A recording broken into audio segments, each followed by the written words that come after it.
पिछले क्लास में हम सेमेस्टर थर्ड के बच्चों को कल बता रहे थे कि सोशल थॉट पेपर के अंतर्गत विभिन्न समाजशास्त्रियों ने अपने अपने क्या क्या विचार प्रस्तुत किए हैं। कल हम आपको बताए मैक्सवेल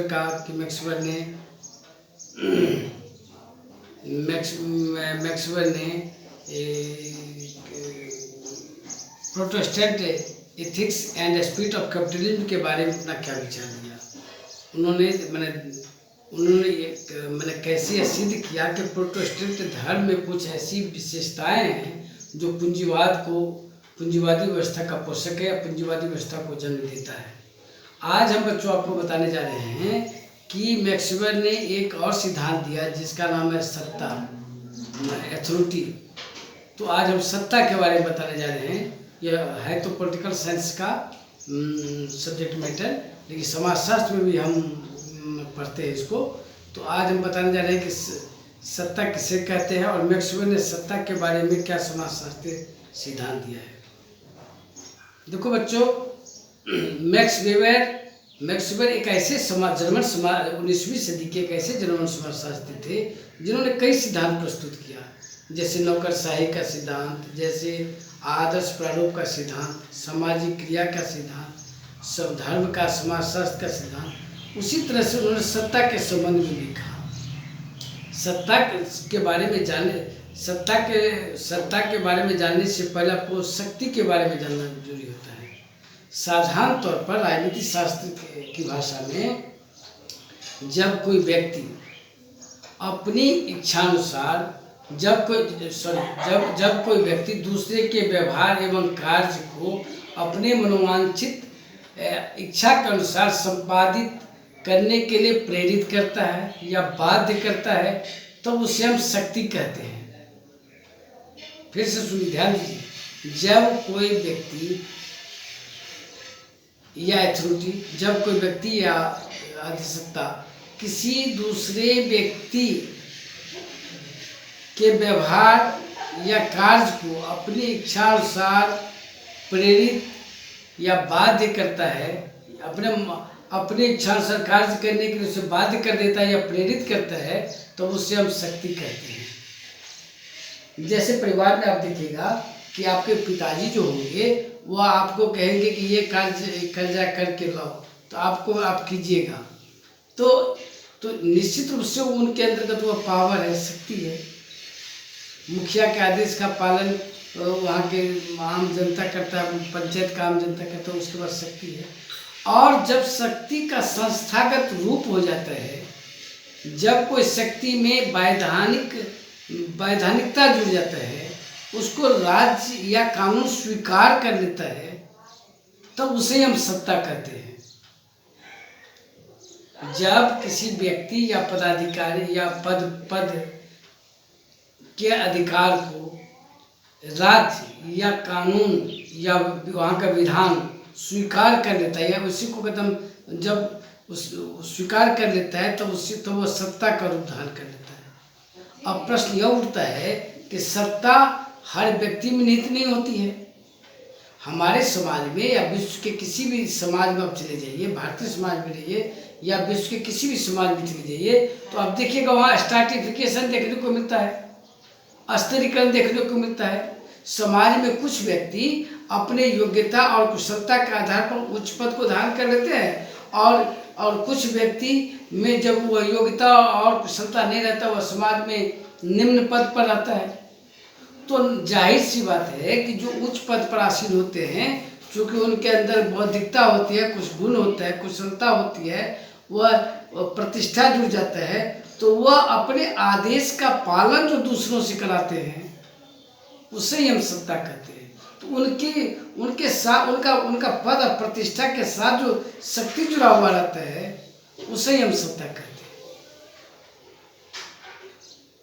तो सत्ता प्राप्त करने के लिए आपको योग्यता, गुण का होना आवश्यक है। बिना कोई गुण का, बिना कोई योग्यता का, बिना कोई पद का, बिना कोई प्रतिष्ठा का आप चाहिएगा कि मेरे अंदर सत्ता हो, यह कदापि संभव नहीं है। सत्ता उसी व्यक्ति में निहित होता है जिसके अंदर कोई विशेष गुण होता है, कोई उच्च पद होता है। चाहे आप राजनीतिक क्षेत्र में देखिए, चाहे धार्मिक क्षेत्र में देखिए, चाहे आप कला के क्षेत्र में देखिए, हम जीवन के हर क्षेत्र में देख सकते हैं। आज आप देखते हैं कि विज्ञापन में, एडवर्टीजमेंट में आप देखते हैं कि अमिताभ बच्चन कोई चीज़ का प्रचार करता है और उनकी बात और तो वह प्रचार जो करता है तो विज्ञापन में उसको क्यों बड़े कैरेक्टर एक्टर को लिया जाता है कि वह कहते हैं कि ये ऐसा यह चीज़ मैं पसंद कर रहा हूँ, इसलिए आप भी इसका मैंने उपयोग कीजिए। तो हम आप इसलिए मान लेते हैं कि आपको, हमको लगता है कि शायद अमिताभ बच्चन यह चीज़ें खुद यूज करता है, तो अब वह करता हुआ अच्छा चीज़ करता हुआ इसमें अच्छा है, इसलिए हमको भी करना चाहिए। आप देखते हैं कि film actress Hema Malini Kent का प्रचार करती है कि तो मैं भी यूज करती हूँ, आप भी यूज कीजिए। तो इसी तरह से उनके अंदर एक सत्ता है, अथॉरिटी है। तो अब आगे चल करके वह मैक्स वेबर, चूँकि जर्मन समाजशास्त्री थे, वह कहते हैं कि आर्थिक सत्ता व्यक्ति के जीवन का फंडामेंटल सत्ता मानते हैं। वे कहते हैं कि आज के समय में व्यक्ति के जीवन की सारी क्रियाओं का नियंत्रण अर्थ करता है। आर्थिक क्रिया ही सारे फंडामेंटल, कार्ल मार्क्स से प्रभावित थे। वो कहते हैं कि सत्य, कार्ल मार्क्स ने कहा कि economic factor is the fundamental factor of human life. तो उन्होंने कभी स्वीकार किया है कि आप देख रहे हैं कि वर्तमान पूंजीवादी व्यवस्था में पूंजीपति के पास सत्ता होती है और पूंजीपति अपने सत्ता के बल पर मजदूरों की गतिविधियों को नियंत्रित और निर्देशित करते हैं। अपने अथॉरिटी के सिद्धांत में मैक्स वेबर महोदय सत्ता के 3 प्रकारों की चर्चा की है। पहला है वैधानिक सत्ता, दूसरा है परंपरागत सत्ता, तीसरा है करिश्माई सत्ता। अब प्रश्न उठता है कि वैधानिक सत्ता किसे कहते हैं? जब किसी व्यक्ति के समूह के पास राज्य या कानून के द्वारा कोई अधिकार या सुविधा दे दी जाती है, तब उसे हम वैधानिक सत्ता कहते हैं। जैसे आप प्रधानमंत्री को देखिए, भारत में पार्लियामेंट्री फॉर्म ऑफ गवर्नमेंट है, तो प्रधानमंत्री के पास जो पावर है, शक्ति है, उसे वैधानिक सत्ता कहेंगे। ग्राम पंचायत के में देखिएगा कि मुखिया के पास जो सत्ता है उसे वैधानिक सत्ता कहेंगे। उसी तरह से इंडिया का जो नौकरशाही व्यवस्था है, नौकरशाही व्यवस्था में आप देखिएगा कि डीसी का जो पद होता है, उसके डीसी जो पूरे जिला का मालिक, उसके अंदर जो वैधानिक सत्ता होती है। कॉलेज में देखिए, महाविद्यालय में देखिए, आप महाविद्यालय या यूनिवर्सिटी में देखिए, वीसी साहब के पास जो सत्ता है वह वैधानिक सत्ता है। कॉलेज में प्राचार्य के पास जो सत्ता होता है वह वैधानिक सत्ता होती है। तो जब किसी व्यक्ति या व्यक्ति के समूह के पास राज्य या कानून के द्वारा शक्ति निहित कर दी जाती है और वे अपने आदेश का पालन अपने अधीनस्थ या फॉलोअर्स से कराते हैं, तो ऐसी सत्ता को वैधानिक सत्ता कहते हैं। मैंने ढेर सारा उदाहरण बता दिया। दूसरा सत्ता है जिसे हम परंपरागत सत्ता कहते हैं, ट्रेडिशनल सत्ता। अब आप देखिएगा हमारा समाज जो है वह बहुत सारा ट्रेडिशनल सोसाइटी है। इंडियन सोसाइटी नहीं, ट्राइबल सोसाइटी को भी देखिए, तो आप इंडियन सोसाइटी में प्रत्येक परिवार को जो हेड ऑफ द फैमिली होते हैं, जैसे पिता, तो पिता के पास जो सत्ता होती है, पिता जो अपने परिवार के सभी सदस्यों के व्यवहार को नियंत्रित करता है, निर्देशित करता है, उनके पास कौन सत्ता होती है? क्यों उनके बात को लोग मानता है? परंपरागत सत्ता होता है उनके पास। उसी तरह से पेट्रियार्कल फैमिली में या पेट्रियार्कल सोसाइटी में आप देखिएगा तो पति के या पुरुष के आदेश के पालन महिलाएं करती है। ऐसा इसलिए करता है कि पुरुष कोई डंडा नहीं चलाता है, पुरुष कोई लाठी नहीं चलाता है। यह माना जाता है कि वह जो सोचेंगे, जो करेंगे, वह अच्छा ही सोचेंगे परिवार के लिए या समाज के लिए। इसलिए उसके बात को बच्चे या उनके पत्नी के द्वारा स्वीकार किया जाता है। तो वहाँ पर परंपरागत सत्ता है।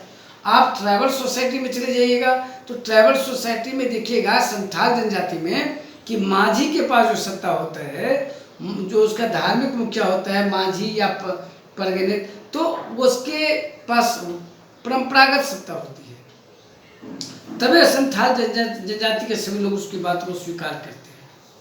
तो ये आपने देखा परंपरागत सत्ता।